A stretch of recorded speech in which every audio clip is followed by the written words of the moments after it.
Hi mer friends, my name's Justine, I'm the Mermaid Seamstress, and today I will be filming a brand new footsie tail tutorial for you guys.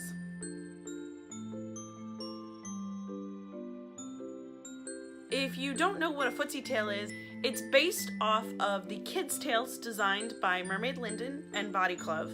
Basically, the tail has 2 foot pockets instead of covering the monofin, and I think that this is safer for kids, especially younger kids. Now, these kids aren't particularly young, but I do want them to be safe in the pool.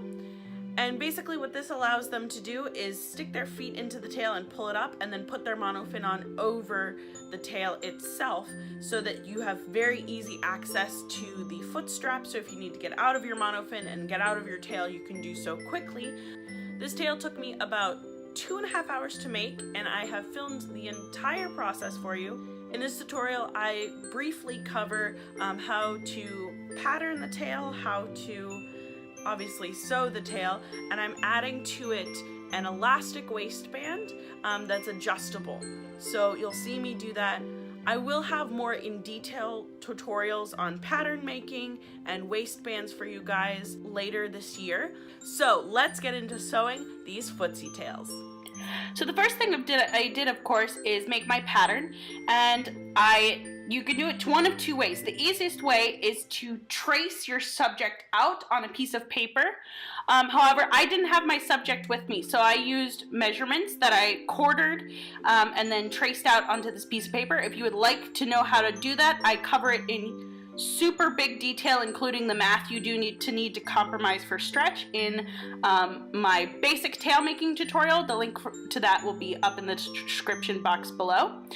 But after I have traced out my pattern, I cut it out, and this pattern will be 1/2 of the mermaid tail. So you want to make sure first that you fold your fabric right sides in and make sure that everything's facing the right direction. And if you don't know sewing terminology, right sides in means that the piece of the fabric that you want to show, the fancy side or the nice side, should be facing in on each other. And this way when you sew down the seams and you turn it inside out, you have a clean seam on the outside. So I just traced around it. You can use chalk. I just used a washable pink marker because if it'll wash out, but it'll also, if it does show through, it is the same color as the fabric. And then I used my roller cutter to cut it out. And basically, the reason why I folded it is because that way there's 2 pieces, and then I'll sew along each edge, and that will create the tail. So what's really important when using polyester, or this is a polyester spandex blend, you can also use nylon spandex blends, I actually recommend those better, is that you pin it down because they are very slippery. And to keep the stretch, we're going to use a triple stitch. That's the stitch that I pointed out, and it actually stretches with the fabric. You want to use a matching thread, and you want to make sure that you're using stretch needles. And you want to set your tension of your sewing machine correctly and all of that jazz. I always do a test swatch before I actually sew the tail to make sure everything's correct. And then basically you start at one waistline and you go all the way down one side, around both feet, and then all the way up the other side.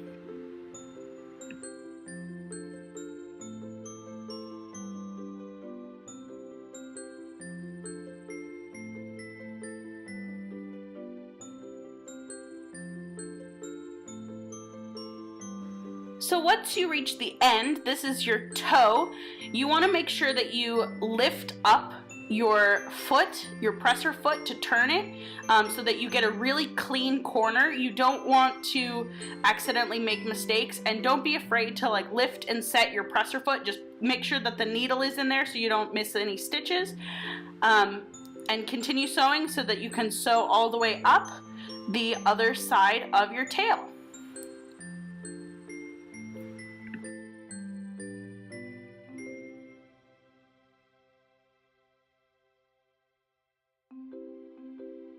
Once you finish stitching, you'll have a line of triple stitches all the way around.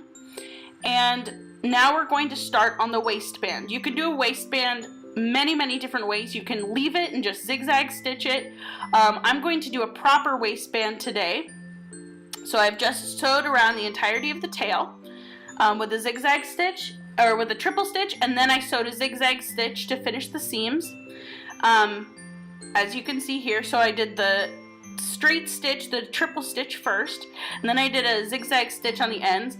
And this fabric fortunately doesn't fray, but I did it anyway to just make the seams a little bit better. So now I'm measuring, I'm going to do a triple folded waistband. So what that means is I'm going to fold the waistband, which is just a piece of elastic, in 3 times so that the closed edge is concealed. And right now I'm marking out the waistband to be adjustable, but you don't have to do this if you don't want to. This was something that I tried just to try. I don't know yet how it's going to work, but these were kind of younger kids, so I wanted to make it to grow. So I just sewed a button onto one end and made holes in the other end of the elastic. So this elastic will go into the waistband free floating. It's not going to be stitched down or anything, so that it can stretch and remain adjustable.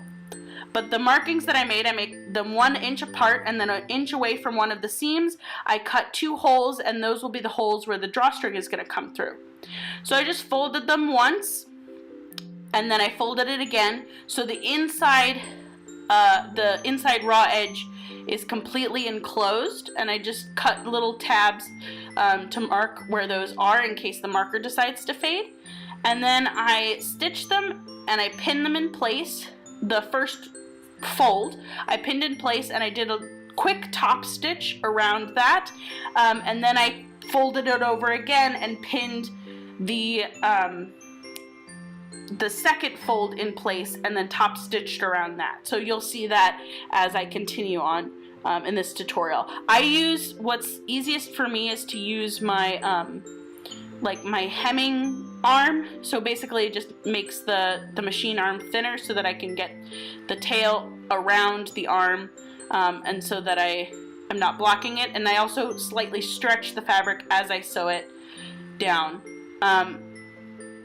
And so this is, I think I sewed the first fold down along the top, and then I folded it again and sewed it along the bottom. So you want to leave a channel in which you can thread the elastic waistband through.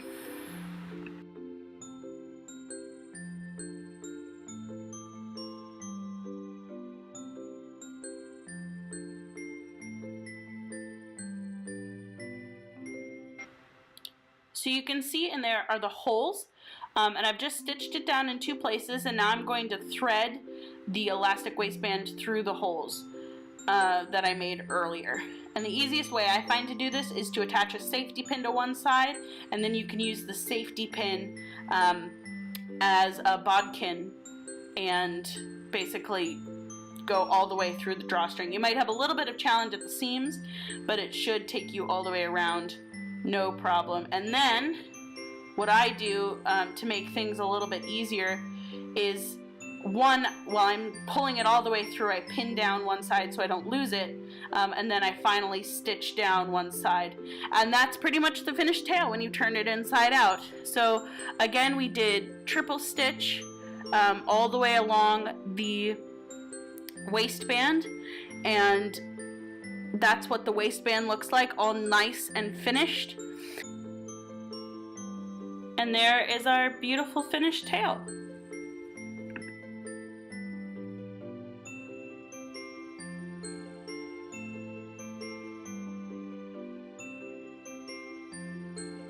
Thank you guys so much for watching. I hope that you guys found this video helpful. If you did, make sure to give it a thumbs up and subscribe down below, and click the bell notification button so that you're notified every time I upload a new tutorial or video. If you want more tutorials, I will have more coming on my tutorial and workshop playlist. The link to that is in the description box below, or you can find it on my main channel. Again, these tails were super fun to make, and I think that the kids I made them for are going to enjoy them so much. I'm so excited. Again, if you have any questions about what stitches I use, where to find needles, anything about the adjustable waistband or anything like that, please feel free to leave them in the comments box below. And until then, happy swimming. I'll see you all in my next video. Bye, fish friends.